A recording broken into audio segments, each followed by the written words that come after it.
In our exploration of the control of dual-use materials, we've come to Frankfurt. This is the Federal Office of Economics and Export Control, known as BAFA. They've been mandated by the EU to improve the effectiveness of the control of the export of dual-use materials, and not just within Europe, but in many countries around the world. Containers like these can have absolutely anything inside them. Could be household goods, could be plastic toys, could be absolutely anything. The problem is that sometimes containers could have in them what's called dual-use goods. For example, a chemical which on its own is quite harmless, but when combined with something else becomes highly explosive. The challenge is to have systems in place which can check and control containers like these without slowing down the export process. These controls consist of three things: of checking the quantity of the material, how much there is, the bigger, the more dangerous it could be, the quality of the material, exactly what it is, finding out the detail of the quality, and thirdly, its destination, where it's going to, because obviously certain places are more risky than others. So all of these combine to make the process as safe as possible. The challenge is to find systems which can control this kind of thing without slowing down the exports. These controls consist of three things. First of all, checking the quantity of the material, how much there is. Probably if there's a lot of it, we've got to check a bit more carefully. Secondly, the quality of the material, exactly what it is, what it could be used for. And thirdly, its destination, where it's going to. And of course, some destinations are more risky than others. All in all, this will help make containers like this safer.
Está bonito con los fondos.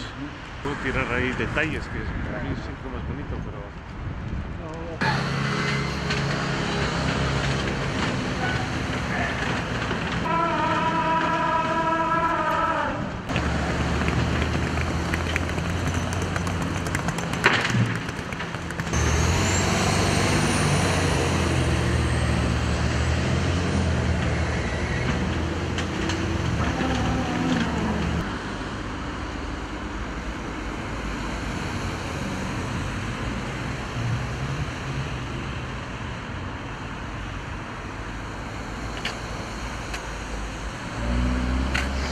la placa no planta.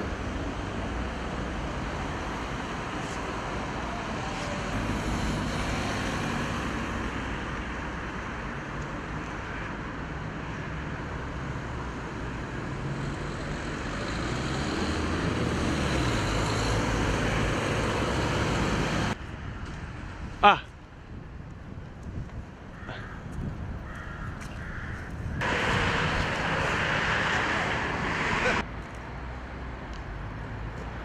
Pues entonces déjame hacer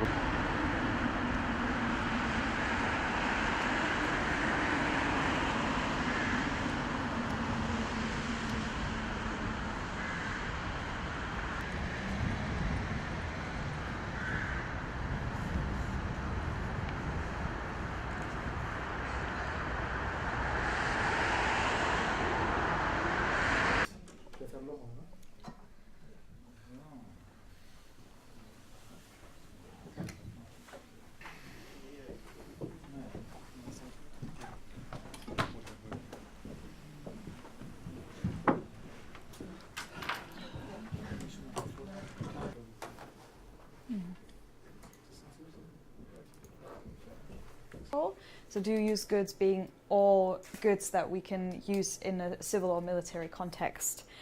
The approach was that we'll have a couple of countries that we'll deal with on an in-depth kind of basis, and say forced by the contract to work in all 5 areas of the project. So you would only have this one thing to develop a study on the status quo of what the project is doing. And it's very much about coordinating our efforts in the country and participate in all the seminars that are offered. And we often have the situation that, and it's on an on and off basis, it's not like a regular thing, but yeah, a regional seminar, it's important to kind of get all the players together on one table and have seminars on brokering, for example, and then you have back and perhaps even change the law, draft law, according to whatever feedback they're getting. Yeah, so that's any other questions you always wanted to ask? Okay, but perhaps in the future we'll also do that in Brussels. And we'll work on specific topics. For example, last time we worked on a program overview, so kind of a manual for what we're doing. And we'll discuss things that are currently, hot topics when it comes to export control. And also we're trying to, because obviously it's really hard, we tend to have a couple of key experts. They're from all European countries, so it's relatively hard to kind of all get them on one table. So this is an opportunity for us to talk about the things that we experience in partner countries and maybe mistakes that were made, success stories, and try to figure out how we can perform better in the future and avoid mistakes that others have made, or Dutch customs. And then we would look at those people. So we would bring experts that we're very familiar with and who've participated every year. They're organizing this, and it's been going on for a long time. And last year, the Commission asked us to organize a side event focusing on export control and human rights. On those discussions. So it was a new kind of approach to quite frequently now for new projects as well. People talking about a specific topics. And again, it's hard to get everybody probably in Brussels, but I'm not really sure what we're going to talk about yet because it's in December and we have a couple of months until then. So we'll start thinking about that in the summer, I guess. But I'm sure Brussels will have ideas. Or is it different because the national intent is much more difficult to display? CP contract is very flexible. We can do pretty much anything, any type of seminar that we can come up with, as long as it comes in that case, and we can cover both, Or now we can do that, we can... Really? No, okay. Kazakhstan, we had other Central Asian countries as well, but then obviously, it doesn't make sense to have a country in the program that doesn't interact, because obviously they have a political interest in closely cooperating with the European Union for different contracts. So they will be the one person that this country associates with EU outreach. Organisations in other countries like BAFA for other... Let's say on a European level, the other member states are quite happy that BAFA is implementing this because we have the capacity.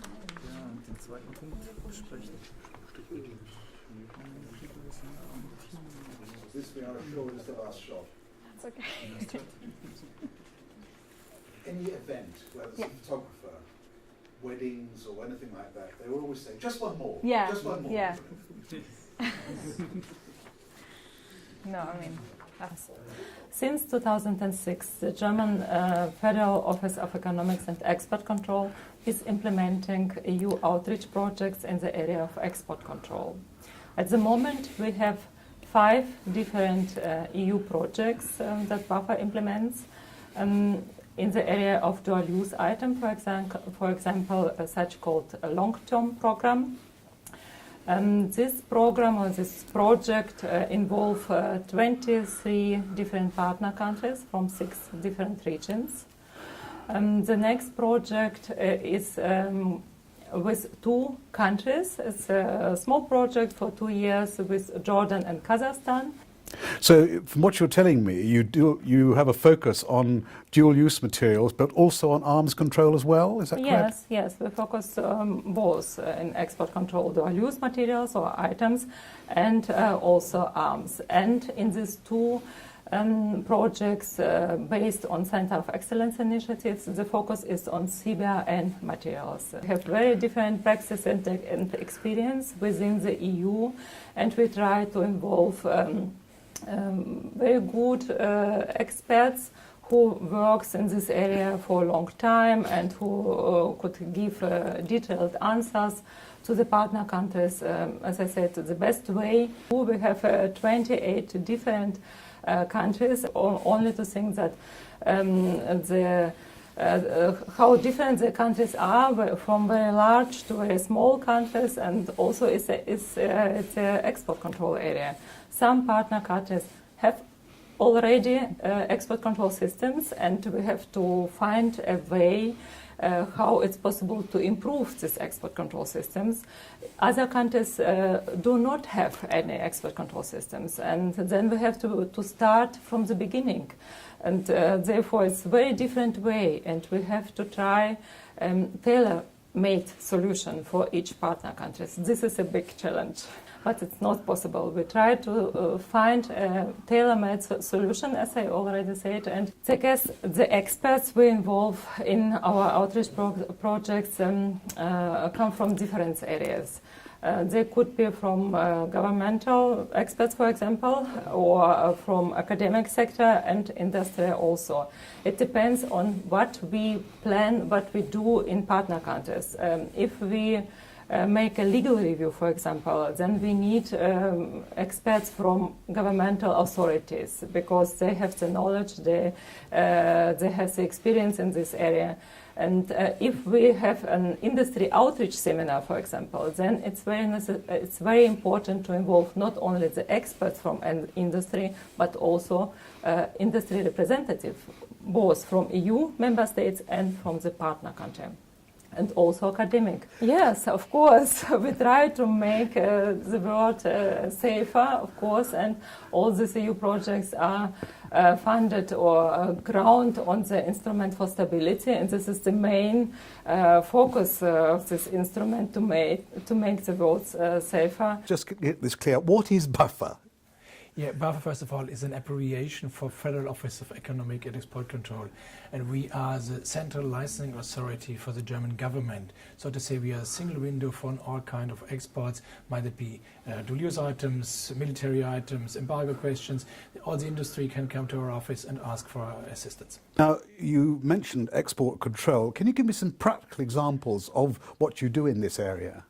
Export control sounds a little bit abstract, but it's easy as long as it has to do with weapons, because a machine gun is a machine gun. It will be used as a machine gun and will end up 99% in the hands of military events. It's different if it comes to the so-called dual-use items. And I can show you an example. This is a spare part of a vacuum pump.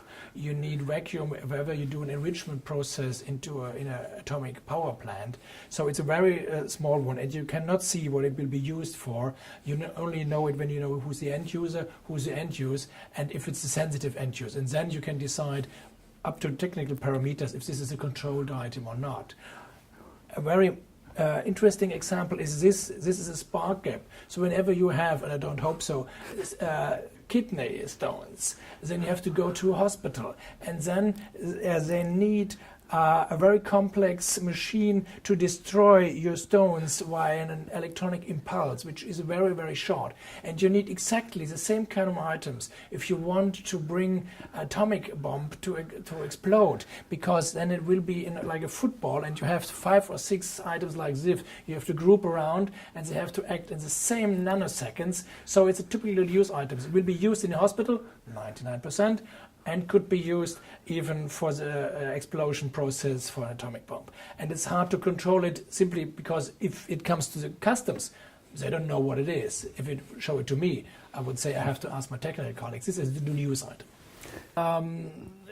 It's working this way that the industry, first of all, they have to check if their item is controlled or not. All over Europe, there is a freedom of export control. So export control is not controlled only if certain items will be used in a sensitive way. And so it's up to the industry to find out if their item is controlled, and then they have to come to the different authorities all over Europe to ask for a license, and then they have to present us a couple of information, end user, end use, trading partner, and so on and so on. And we are checking these information if they are plausible, and then combine them with information we have in our office, and then have to find a political solution if you say there is a risk that these items, for example, will be used in connection with WMD or will not be used. There will be only, at the end, always risk. It's like look at the crystal ball, but we have to find a decision. I would not call it as a policeman. We are controlling things. So for sure we are a control authority. But in the end, the real policemen are standing at the borders. This is our customs colleagues. They are checking or trying to check each and every lorry and container if sensitive items will cross the border or not. We are more those who are assisting or advising industry if the items they want to control, want to export, and the activities, the connections they have with the other country is in line with the policy of the German government. At least this is a hope to make the world a little bit safer, but it would be a little bit maybe overburdening our work when we say we are responsible to make them safer. But it's at least an aim to contribute as far as we can to the non-proliferation of weapons of mass destruction. The US told us for atomic weapons, but there could be the chance. Yeah. It's always a question of a risk. Sorry. Because you showed the inside before. Oh yeah, you showed the inside. That's it. Yes, that bit That's and you just turn it round. basically is No. That's it. And then to show back that there under the Seite, and round because we could. That's it. And This is it's a very high tech part of a vacuum pump because you need high performance machine tools to produce it, and it will be used in a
You're director here at BAFA.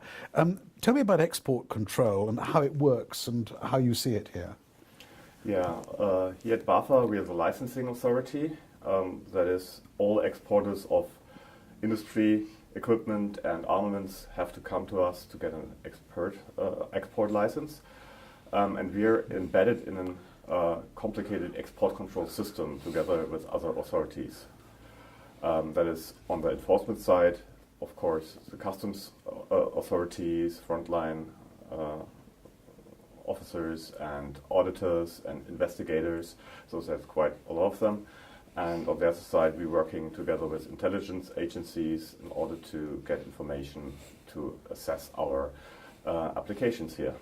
And you have a particular relationship with the EU and the EC in terms of export control, I understand. Yes. Germany being a member state, we have, of course, cooperation with other member states, and we have working groups in Brussels in order to discuss developments in export control of dual-use items and armaments as well. And BAFA has been mandated by the European Commission to implement the EU outreach programs on dual-use items with third countries. And we are implementing for the European Commission.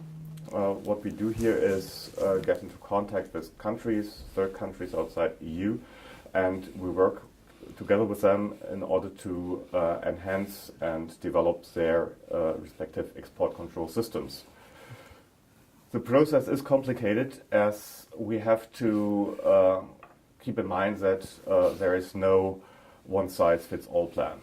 We have to come up with a tailor-made solution for every country, because every country is unique and has different needs, different experiences, different systems, and that's why we sit together, talk, analyze, and create in cooperation a roadmap or action plan, no matter how you call it, and then we decide what kind of seminars, workshops we have to plan, what should be the topic, should we focus on legal topics, or should we do licensing trainings, should we discuss enforcement matters, or how to engage industry in the whole process. So that is an individual plan for every country, and for implementing those plans we need a lot of experiences from officers around the EU, and that's why we heavily rely on experts from all 28 member state countries. There are international obligations coming from 1540 resolution of the United Nations Security Council, and there's some standards has been set, and we are checking whether the system in the partner country fulfills all those standards, and if not, we just point it out and we can work on it, but it's up to the countries whether they want to work on that or not. But that is, we do not come with like, you have to do it, but we just point out the international obligations. Yeah, I'm deeply convinced that our work is helping to make the world a better place. Export control as a topic itself, and us being the licensing authority for Germany, but as well as being the implementer for the European Commission to support other countries, to give advice how to improve their systems. So yes, the goal is to make the world a better place. You know, having export applications and assessing export applications, it's finding the real end use. And it's no matter, or it does not matter whether it goes to one country first and then to another. We have to find the final end use and assess whether there's a risk of misuse in WMD programs or not.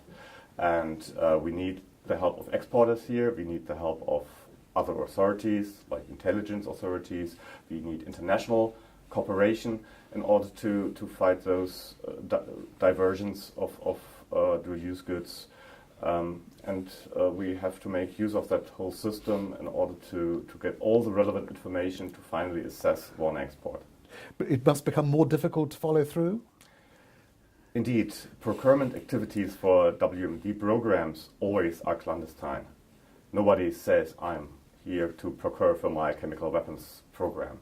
So what they do is hide the real end use and give some harmless end use. And our task here at the licensing authority is to assess all the relevant information and to find out what is the real end use. Is there some procurement activities behind the export or not? And we feel that we are in a good position to evaluate those kind of export applications. Of course, we have like around about 50,000 applications a year. We deny round about 2% where we have the feeling there might be a context to WMD programs or other procurement activities. And of course, sometimes with the help of investigation authorities, we can stop illegal exports as well. So that has happened? It is happening, because there is a real danger out there that some countries are developing weapons of mass destruction, and that's why there are procurement activities going on, and we have to keep an eye on that, and that's why export control exists after all. People who don't know, what is UNICRI? UNICRI is a United Nations institution responsible for fighting against organized crime, and they are the main contract partner of the European Union, because at the end the project funds, they come from the European Union, but UNICRI was selected by the European Union, by the Commission, to act as an implementing entity for most of these Centers of Excellence projects. Well, the expectation and the rationale behind the regional approach is that paying consideration to the larger globalization, which applies to strategic trade controls or export controls as well, projects are more efficient if you succeed in gathering countries in a region together. And the further expectation is that these countries in the region should apply the same export control provisions and procedures, so that you establish a region of, let's say, safe harbors, so that you are more efficient in hampering illicit and illegal transits through neighboring countries. And we talk about export control, and this has been done through BAFA for some time. Has it been successful so far? Well, should I say no? Sure, it has been successful in our opinion. Well, our experience dates back to 2005 now, and since 2005 we have implemented a number of export control-related cooperation projects. Certain projects, they had a number of more than close to 30 partner countries, 27, 28, and you can imagine that not each partner country is similar or alike with the other, so you find differences. Some tend more to accept advice and contribute proactively, whereas others, they need a bit of push, but a friendly push. And but at the end, taking them all into consideration, I think we succeeded in implementing them successfully. Next, when will it be? No, next week I will be in the office throughout the week, which is extraordinary for me. But then next Saturday I will go to Highness. Oh, yeah, really? Nasser bin Nasser. Yeah, but I don't. He offered me from the very beginning when we met, call me Nasser. So. Yeah. Oh, I'm sure. I mean, but I understand he's a cousin. Somebody told somebody. Division for the German Office of Economics and Export Control, known as BAFA. First of all, just explain to us very quickly what is the role of BAFA. Well, the role of BAFA, we have several roles, but one of the core capacities and capabilities that we have is export control. Export control related to all matters of export control, which means border crossing issues of items. Well, we have teeth in so far as we are cooperating with so-called enforcement agencies, which is customs, but when it comes to evidence that a penal trial needs to be launched, then we are cooperating with the investigation authorities in Germany as well, which is customs as well, but with the prosecutor general as well. So we have certain teeth, but not as sharp as someone might expect.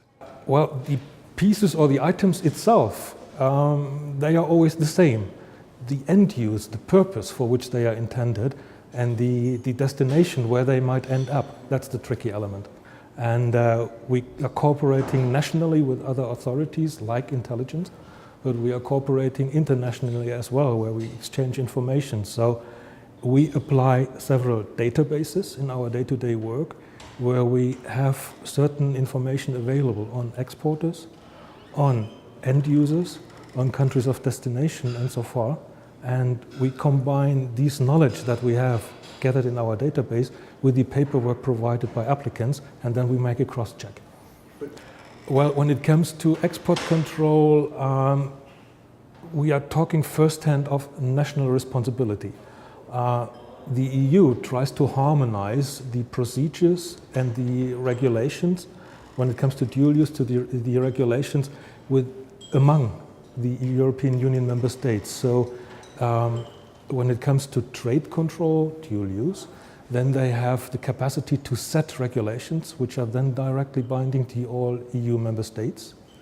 And when it comes to military export control, they try to harmonize the procedures among the EU member states so that they apply the same control lists, they apply the same procedures and exchange information always.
das the plan lateral no?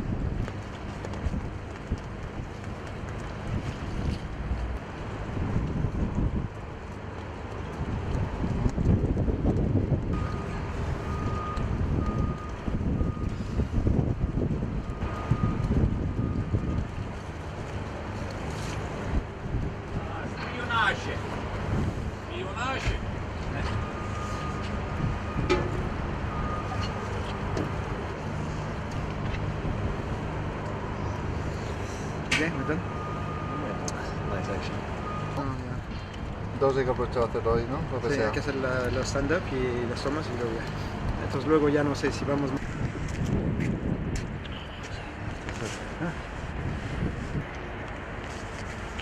Let it go, and after we make one more.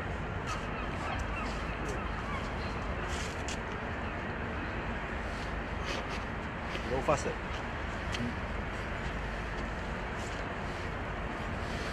Mira por allí.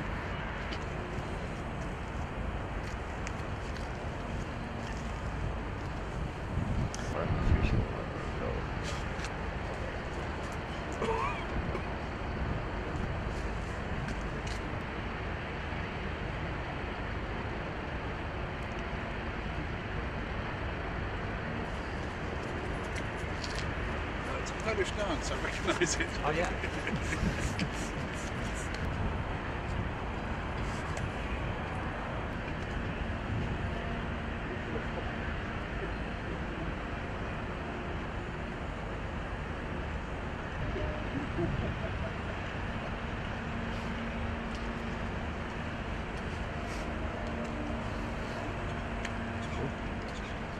Interesante, ¿no?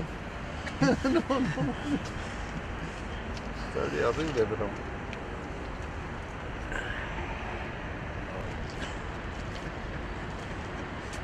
Can you say it in Spanish, please? No, she's... I got. You wanna try it? No? Mira.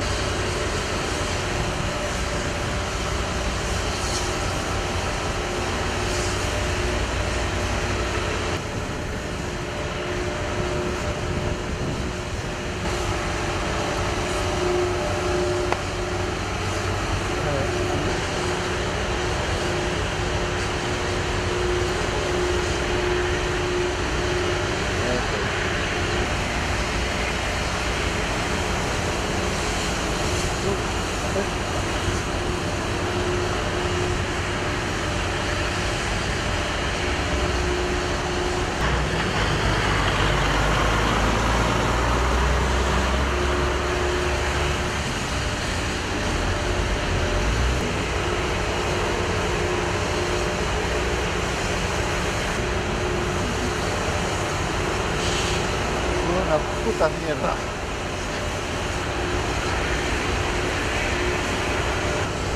Aire calor.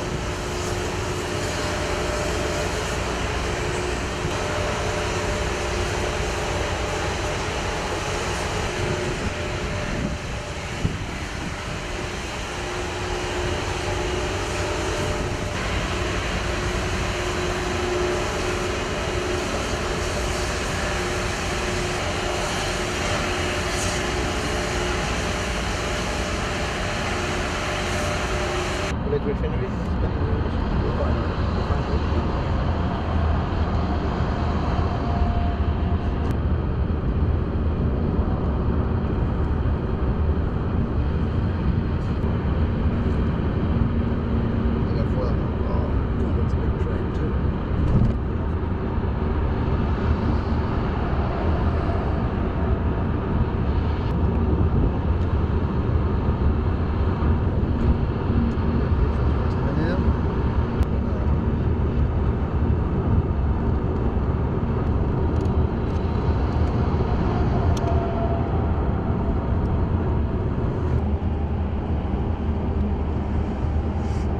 Es enorme el puerto este, ¿eh? Son, creo,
switch off the microphones. Yeah.